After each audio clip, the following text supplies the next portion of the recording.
മിശിഹായിൽ അനുഗ്രഹീതരായവരെ, ദിവ്യകാരുണ്യ ഈശോ ഈ ദിവസം നിങ്ങളെല്ലാവരെയും സമർത്ഥമായി അനുഗ്രഹിക്കുകയും അവിടുത്തെ കൃപകൾ കൊണ്ടും അനുഗ്രഹങ്ങൾ കൊണ്ടും നിങ്ങളെ ഓരോരുത്തരെയും നിറയ്ക്കുകയും ചെയ്യട്ടെ എന്നും പ്രത്യേകമായിട്ട് പ്രാർത്ഥിക്കുകയാണ്. വിശുദ്ധ മർക്കോസിന്റെ സുവിശേഷത്തിന്റെ 4-ാമത്തെ അധ്യായത്തിന്റെ 35 മുതലുള്ള തിരുവചന ഭാഗങ്ങളില് നമ്മൾ കാണുന്നത്, ഈശോ സായാഹ്നമായപ്പോൾ തന്റെ ശിഷ്യന്മാരോടൊത്ത് താൻ ഇരുന്ന വഞ്ചിയിൽ തന്നെ അക്കരയ്ക്ക് പോവുകയാണ്. അക്കരയ്ക്കുള്ള യാത്രയില് വലിയ കൊടുങ്കാറ്റ് ഉണ്ടാവുകയും പേമാരി ഉണ്ടാവുകയും വഞ്ചിയിലേക്ക് കാറ്റും വെള്ളമൊക്കെ അടിച്ചു കയറുകയും ചെയ്തു.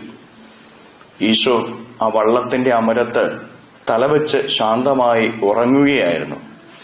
അപ്പോഴ് ശിഷ്യന്മാര് വഞ്ചി തകരാനായിട്ട് പോവുകയാണെന്നും തങ്ങൾ നശിക്കാൻ പോകുമെന്നും തിരിച്ചറിഞ്ഞപ്പോൾ ഈശോയെ തട്ടി ഉണർത്തി ചോദിക്കുകയാണ്, നീ ശാന്തമായിട്ട് ഉറങ്ങുകയാണ്? ഞങ്ങളിതാ ഈ പേമാരിയിലും കാറ്റിലും നശിക്കാനായിട്ട് പോവുകയാണ്. അപ്പൊ ഈശോ അവരെ ശാസിച്ചുകൊണ്ട് പറയുകയാണ്, നിങ്ങൾക്ക് വിശ്വാസമില്ലേ? പ്രിയപ്പെട്ടവരെ, അവരുടെ വിശ്വാസം അവർ പ്രകടിപ്പിക്കുകയാണ്, തങ്ങൾ നശിക്കാൻ പോകുന്നുവെന്ന്. അതായിരുന്നു അവരുടെ വിശ്വാസം. എന്നാല് ഈശോ അവിടെ ശാന്തമായിട്ട് ഉറങ്ങുകയാണ്. യഥാർത്ഥ വിശ്വാസം എന്തെന്ന് ഈശോയുടെ കാണിച്ചു തരികയാണ്.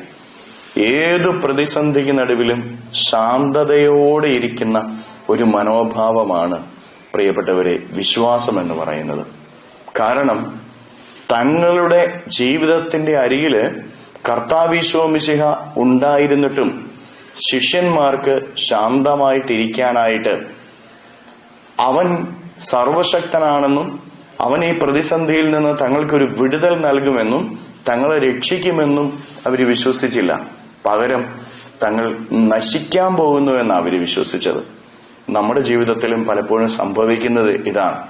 നമ്മുടെ പ്രതിസന്ധികളിൽ നമ്മുടെ വിശ്വാസം, ഈ പ്രതിസന്ധിയിൽ ഞാനും എന്റെ കുടുംബവും തീരാൻ പോവുക.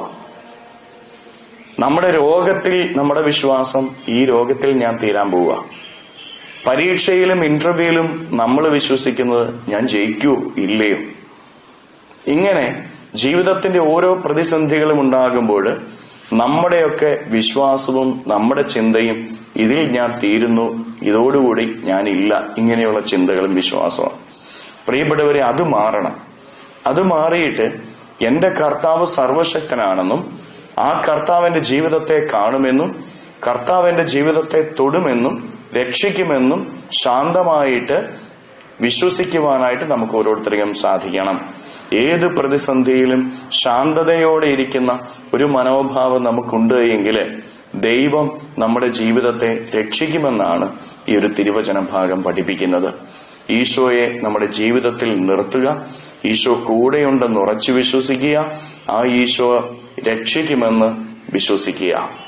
ശാന്തമായിട്ടുള്ള ഒരു ജീവിതം ഏതു പ്രതിസന്ധിയിലും, അതാ വിശ്വാസം. കർത്താവിന്റെ കാര്യങ്ങളിലേക്ക് നമ്മുടെ ജീവിതത്തെ പരിപൂർണമായിട്ട് സമർപ്പിച്ചുകൊണ്ട് നമുക്ക് സ്തുതിക്കാം. ഹല്ലേലൂയ. ഈശോയെ നന്ദി. Hallelujah, hallelujah, hallelujah, hallelujah, hallelujah, hallelujah, hallelujah, hallelujah. കർത്താവായ ഈശോയെ മക്കളെ ഓരോരുത്തരെയും സമർപ്പിക്കുന്നവരെ ഓരോരുത്തരെയും അനുഗ്രഹിക്കുകയും ആശീർവദിക്കുകയും ചെയ്യണമേ.